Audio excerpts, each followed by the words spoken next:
Why so nervous? All right, I'll spill the beans. I'm leaving next month. Finally. Those beans were loud.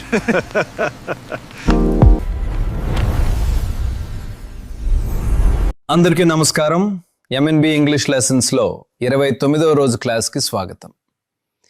ఈరోజు మనం రహస్యాలు బయట పెట్టడం గురించి చెప్పే ఈడియం నేర్చుకుందాం. The ఈడియం is spill the beans. Do you have a secret? Don't spill the beans. దీని అర్థం బీన్స్ కింద పోయటం అని కాదు, పొరపాటున లేదా కావాలనని ఒక రహస్యాన్ని బయట పెట్టడం లేదా గుట్టు రట్టు చేయటం అని అర్థం. Origin story. In ancient Greece, people voted anonymously using beans. A white bean meant yes, and a black bean meant no. These beans were put into a jar.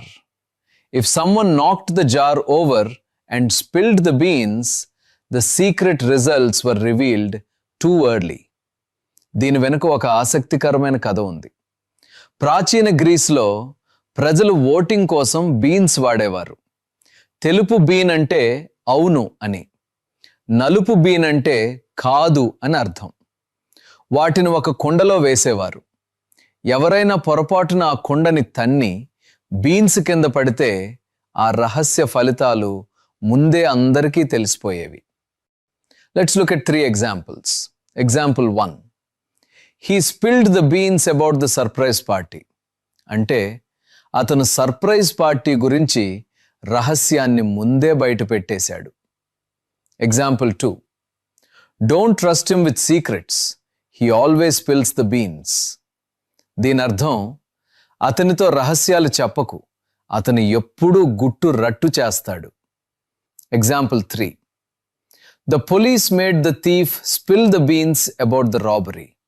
అంటే పోలీసులు ఆ దొంగ చేత దొంగతనం గురించి నిజం కక్కించారు. Can you keep a secret? ఈరోజు మీ ఛాలెంజ్. మీ ఫ్రెండ్స్లో ఎవరు ఎక్కువ స్పిల్ ద బీన్స్ చేస్తారు? ఎవరి కడుపులో మాట దాగదు? కామెంట్స్లో వాళ్ళ పేరు ట్యాగ్ చేయండి. Keep secret safe, but share this video. Subscribe now. See you on day 30.